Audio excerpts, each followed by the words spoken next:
Microsoft Office, il contient, c'est une suite, elle contient Word, Excel, PowerPoint, Outlook et des fois MS Project. Il y a 5 modules dans la suite Office. Si vous voulez rédiger des lettres, vous utiliserez Microsoft Word. Si vous voulez faire des tableaux ou des tableurs, des factures, des devis ou autres, vous utilisez Microsoft Excel. Si vous voulez faire des présentations, vous utiliserez Microsoft PowerPoint. Si vous voulez configurer votre messagerie email, vous utiliserez Microsoft Outlook. Si vous voulez faire un outil de gestion de projet, vous utiliserez MS Project, qui n'est pas par défaut, ça dépend de ce que vous achetez. Aujourd'hui, on va faire un TP qui va faire une lettre normale. Par exemple, je prends une demande de stage. Notre objectif, c'est de pouvoir mettre en forme le texte, l'aligner, le faire en gras, peut-être le souligner, et ainsi de suite. D'accord? J'y vais. Alors, je vais chercher Microsoft Word, ici. Il est là. Moi, j'ai la version 2007, mais à partir de la version 2007, vous avez la même configuration. J'ouvre mon document. Alors, il me crée un document par défaut. Ce document-là, il n'est pas encore enregistré. C'est un nouveau document blanc. Je vais faire, par exemple, ici, demande de stage. Alors, c'est du texte normal. Je le sélectionne, d'accord? Et je veux le centrer. Je vais centrer ce texte. Regardez ici dans paragraphe, vous avez aligné à gauche, centré, aligné à droite et justifié. Justifié, on va la voir tout à l'heure. D'accord? Je clique sur centrer, il centre le texte sur mon document. Si je veux agrandir sa taille, je vais aller sur police. Et là, vous avez le style. D'accord? Vous avez plusieurs styles, regardez. À chaque fois que je le fais comme ça, regardez. Je vais choisir algérien, par exemple. Et je le mets à 18. Là, il change la taille à 18. Je peux toujours changer la couleur de l'écriture ici. Vous voyez, là. Je mets du bleu marine. Ça, on va le voir tout à l'heure si on en a besoin. D'accord? Je me mets ici et je tape Entrée. Automatiquement, il garde le même style, le dernier style que j'avais utilisé, et le garde. Je vais m'aligner à gauche et je commencerai la saisie du texte. Je vais changer la couleur, je le mets à 14 et je changerai l'écriture à Times New Roman que moi j'utilise. Vous pouvez utiliser autre chose, mais il ne faut pas exagérer.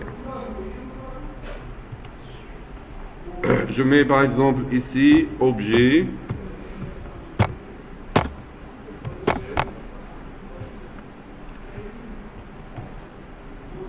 Objet. Alors si je mets des bêtises, d'accord, j'ai écrit comme ça, j'ai mal écrit.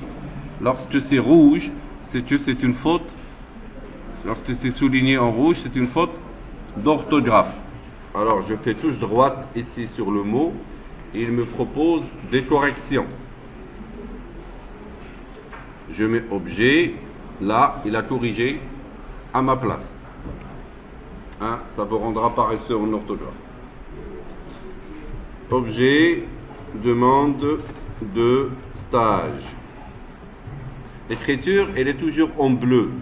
Regardez, je vais la remettre en noir automatique. Voilà. Je me mets là. Qu'est-ce que j'écrirai dans une demande de stage?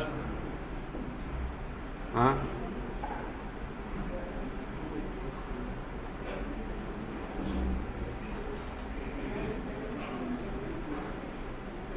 Oui. Je suis un étudiant, je suis par exemple étudiant. Je suis étudiant en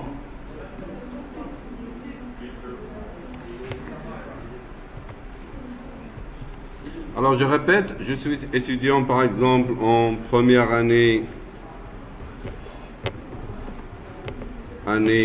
quelque chose, gestion par exemple, et je souhaite intégrer votre entreprise en tant que stagiaire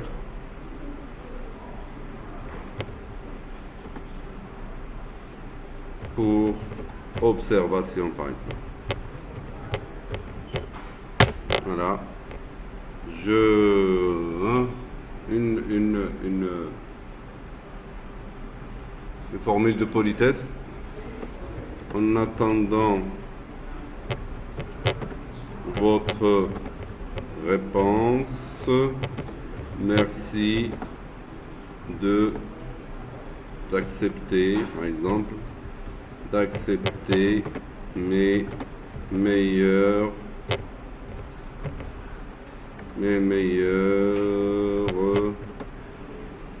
salutations. Alors lorsque vous écrivez du texte, évitez de le mettre en forme en parallèle. Vous écrivez tout le texte et après vous le corrigez, vous le mettez en forme et ainsi de suite. D'accord? Alors ici, meilleur, j'ai fait une bêtise. Mes meilleures salutations. Samir El Achouri. Voilà. Alors là, c'est du texte normal. Je voudrais aligner ça, je peux le faire à la main, avec tabulation. D'accord? Sinon, je peux le faire autrement. On le verra après. Alors, je vais visualiser, regardez.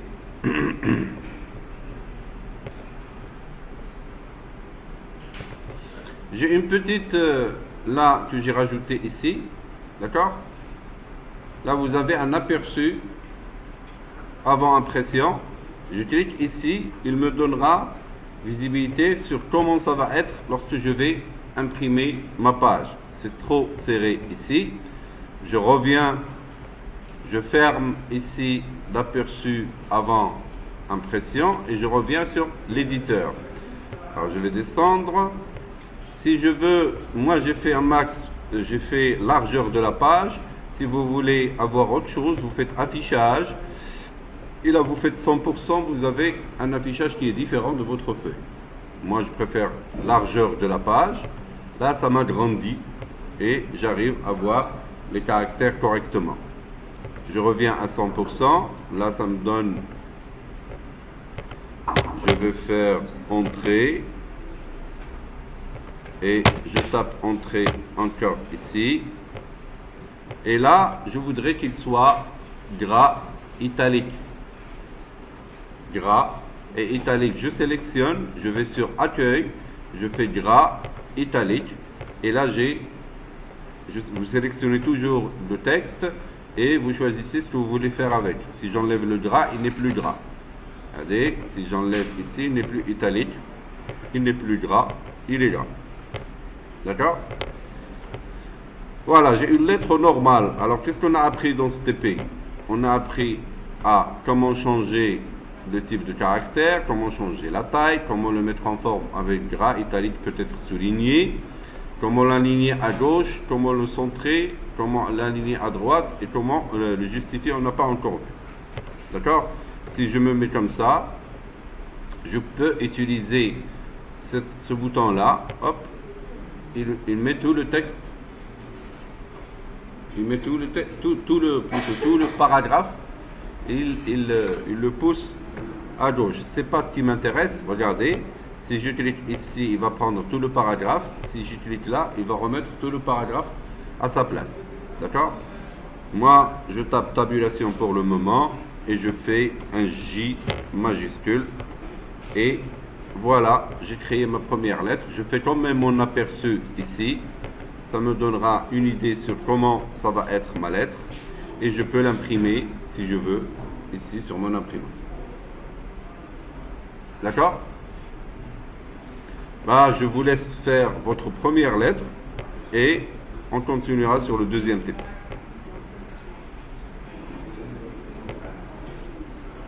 Tenu? Alors moi, j'ai fini ma lettre, je voudrais l'enregistrer. Je clique ici et je fais enregistrer ou enregistrer sous. Alors si vous êtes sur la première fois que vous enregistrez, il va vous demander le dossier où vous allez enregistrer votre fichier. Si vous êtes sur la deuxième fois, il va enregistrer directement ce que vous faites. Sinon, vous faites CTRL S, et là, il enregistre directement. Alors, je fais enregistrer. Là, il me demande mon fichier. D'accord? Je vais mettre par exemple sur le bureau.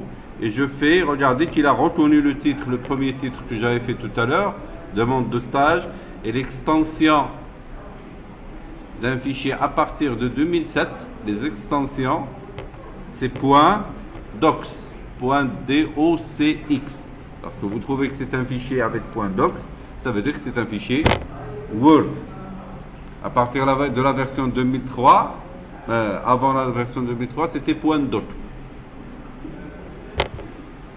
Là, il me dit qu'il est en train d'enregistrer un fichier Word, .doc, j'enregistre, je ferme ça, et vous l'ouvrez par défaut, regardez, qui lui a donné une icône de Word, parce que j'ai Word. Si je n'ai pas Word installé sur mon poste, il va l'afficher bizarrement comme ça.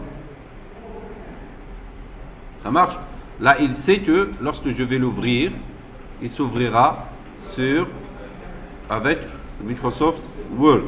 Alors, je fais ouvrir. Là, il me réouvre mon fichier. Voilà, et j'ai mon fichier que je peux toujours modifier. Bien, je vais créer un deuxième fichier. Je fais nouveau. Et cette fois, je vais essayer d'utiliser les modèles, parce que Word, parmi autres, il vous propose des modèles sur Internet. Dans ma version, je n'ai pas de modèle. Alors ici, par exemple, certificat de diplôme vide, ainsi de suite. Je vais prendre par exemple un programme de cours. Et là, il me donne des modèles. Vous pouvez sur vos postes, vous trouvez d'autres modèles meilleurs que les miens. Vous allez trouver des pliants, vous allez trouver des cartes visites, vous allez trouver énormément de choses. Pour les gens qui n'ont pas beaucoup de compétences en design, ils vous proposent des choses. Et là, chacun va trouver finalement des modèles qui lui conviennent. Moi, je n'en ai pas ici. Alors, je vais faire je clique ici et je fais nouveau et je fais document et je fais créer. Alors, moi, je voudrais créer un rapport global et je voudrais avoir ce qu'on appelle une page de garde, la première page que vous avez dans un rapport que vous créez. Clair? Je vais faire insertion et je cherche page de garde. Elle est là. Regardez, insertion. Tout ce que vous voulez insérer, c'est dans l'onglet insertion. Regardez qu'il me propose des choses. Ici, alphabet, annuel, austère, classique, guide, exposition, contract. Là, c'est des modèles que je peux utiliser. Par exemple, je vais prendre ce modèle-là. Là, qu'est-ce qu'il a fait? Il m'a créé une première page, il m'a inséré une page et il m'a aidé. Clair? Il m'a aidé en mettant une photo que je peux toujours modifier. On verra tout à l'heure comment on peut insérer des photos. Et il m'a fait une partie là où je vais saisir par exemple rapport de stage.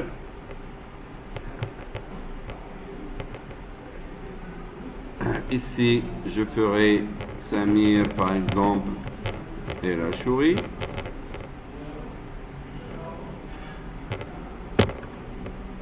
D'accord? Et il me donne pas mal d'autres choses. Par exemple, ici, en bas de page, je fais rapport de stage. Voilà. Et si je fais l'aperçu avant impression, regardez que j'aurai ce document qui ressemble à ça. Il me laisse la date. Je sélectionne la date d'aujourd'hui par exemple. Là, il m'affiche une page de garde sur laquelle je n'ai fourni aucun effort de design. C'est la première page de mon rapport qui s'affichera. Oui? Très bien. Dans la deuxième page, je vais mettre un sommaire. Vous savez ce que c'est qu'un sommaire? Un sommaire, je vais le mettre, je vais sur accueil, je le mets par exemple en algérien, je le centre et je le laisse tranquille. Pour le moment, je le laisse tranquille. Remarquez que sur accueil, vous avez ce bouton là. Vous voyez le bouton ici? Afficher tout. Lorsque je clique, il me donne des choses bizarres ici. En fait, ça me situe par rapport à ce que j'ai fait sur mon texte. Par exemple, si je fais 2 espaces, il me le dit. Si je fais entrée, ça c'est entrée. D'accord? Après, je tape entrée encore.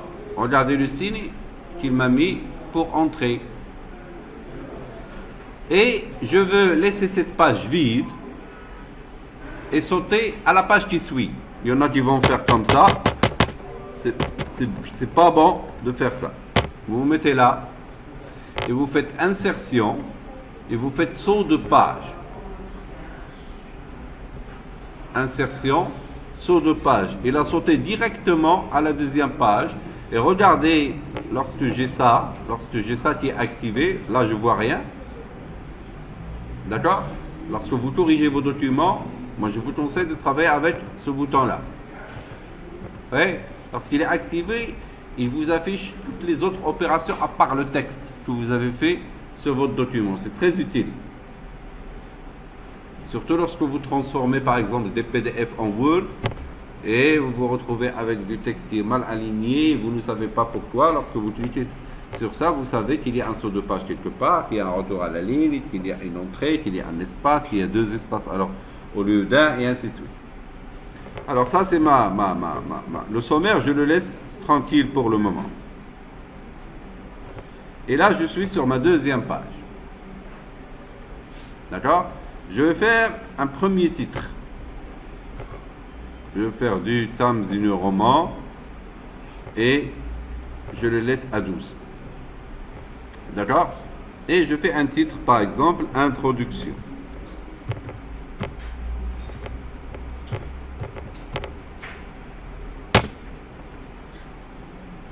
Si je veux réussir, la majorité des gens, lorsqu'ils écrivent des rapports, et au moment où ils veulent faire le sommaire du rapport, ils sont ruinés.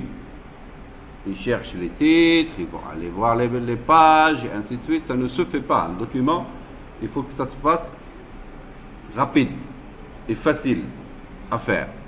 Alors, pour ceci, je vais travailler tout ce qui est titre, sous-titre, sous-sous-titre, du premier, deuxième ou troisième ou quatrième niveau. J'utilise les styles. J'utilise les styles depuis le début. J'utilise les styles. Alors, lorsque je sélectionne ici, regardez dans accueil, vous avez pas mal de styles ici. Vous avez normal, 101, titre 1, titre 2, et ainsi de suite. Je fais titre 1 par exemple. Remarquez que ce texte-là, il est reconnu en tant que style titre 1. Est-ce que c'est clair? Je fais du texte, moi j'écrirai n'importe quoi juste pour remplir. Je vais écrire n'importe quoi. Si je me rappelle s'il y a une fonction de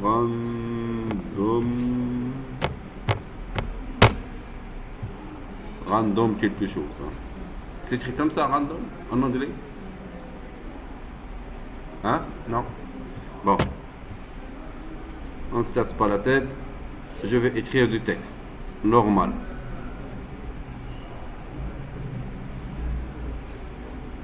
Par exemple, ici, problématique.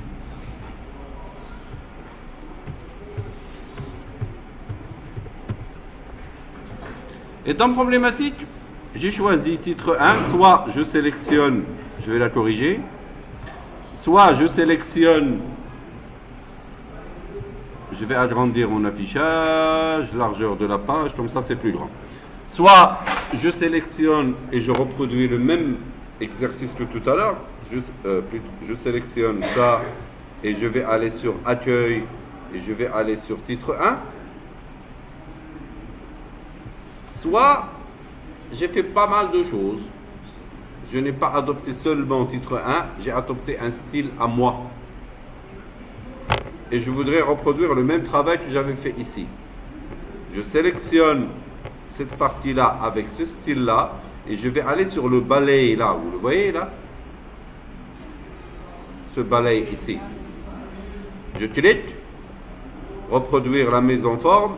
Je sélectionne, il reproduit la même mise en forme que l'autre. Clair? Alors regardez, moi, il m'a fourni des choses ici, mais ils ne me plaisent pas. Je veux créer mon propre style. Mon style à moi, dans mon document. Je vais l'agrandir, je le mets par exemple à 16, je le mets à black, comme ça, je lui change de couleur, je veux que mon titre soit comme ça. C'est mon style. Je sélectionne, je fais touche droite et je fais non, je sélectionne, je me mets là et je fais, voilà, je me mets là et je me mets ici. Enregistrer la sélection en tant que nouveau style rapide. Ça veut dire que sur mon Word, dorénavant, comme pour titre 1, titre 2, titre 3, j'aurai créé mon propre style avec lequel je vais travailler. Mais vous n'allez le trouver que sur votre poste. Sur d'autres postes, non, vous ne le trouverez pas. Ça marche? J'y vais, je l'enregistre, je lui donne un nom. Par exemple, je l'appellerai mon grand titre. Je l'appelle comme je veux. J'enregistre. Regardez, si je me mets là par exemple, j'ai retrouvé mon style, mon grand titre. Vous voyez? Et là, j'ai créé mes propres styles à moi avec lesquels je veux travailler. Bien, je me mets là. Regardez que ici, si j'écris du texte, ça va prendre le même style que tout à l'heure. Alors, je vais écrire par exemple, moi je ne vais pas mettre de style, je sélectionne ça, je fais le balai, je me mets là, et il m'écrit du contenu normal. Je vais aussi écrire du texte. D'accord? Je fais un deuxième titre, par exemple ici, je fais un deuxième sous-titre, sujet par exemple, j'écris ce que je veux, c'est juste sujet, mais ce sujet-là, je veux que j'ai un deuxième style au-dessus de celui-là, c'est un sous-titre de là, de problématique. Je me mets là, je le mets à 14, je le mets à Arial Black et je lui change de couleur comme ça et je dis que je vais l'enregistrer en tant que style et je fais mon sous-titre 1. Je fais OK. J'ai un deuxième style qui apparaît au niveau de mon environnement Word. Clair? Après, remarquez une chose. Si je me mets sur le sommaire ici, regardez, vous faites pas insertion, vous faites révision. Non, référence, d'accord? Référence, regardez, faites attention à ce que je vais faire parce que la majorité des gens, ils se trompent et ils mettent tout un document qui est bien fait. Lors de la création du sommaire, ils sont piégés et ils ne savent pas comment faire. Alors regardez, s'il vous plaît. Regardez, je fais référence et je fais table de matière. Là, il trouve table de matière, il clique ici. Cette fois, ça marche. Mais des fois, ça ne marche pas. J'annule tout ça. Si je veux créer ma propre table de matière à moi, il faut toujours savoir, lorsqu'il y a un problème, de le gérer vous-même. D'accord? Je clique ici et je fais insérer une table de matière. Vous voyez là? Insérer une table de matière. Ne faites pas en parallèle. Regardez que ici, il me dit que je vais utiliser mon paragraphe 1, mon sous-titre 1, titre 2. Moi, je ne veux pas qu'il prenne en considération tous les titres qu'il avait. Qu'est-ce que je vais faire? Je vais faire option. Regardez, la option. Je lui dis, mon grand titre, je ne veux pas que tu le prends en charge. Mon sous-titre 1, oui. Comment j'ai appelé mon grand titre? C'est celui que j'ai créé. Hein? Regardez, ici, je lui dis, ça va être le niveau 1.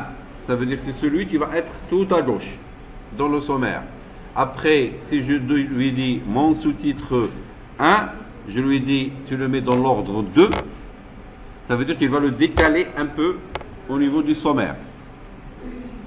Hein? Et ce que je vous montre, hein, il n'y a pas tout le monde qui sait le faire. Alors, autant le savoir depuis le début. Après, je descends, j'ai besoin que de ça. Alors, j'ai pas de besoin de titre 1, j'ai pas besoin de titre 2, j'ai pas besoin de titre 3. Et après, je vais lui dire ce que je veux. Allez, OK, OK. Vous voyez qu'il l'a décalé pour sujet. Sujet, je l'ai mis dans l'ordre 2. C'est un sous-titre. Alors, j'ai créé mes propres styles. Je les ai appliqués à mon document. Et normalement, le sommaire, il se fait tout à la fin du document.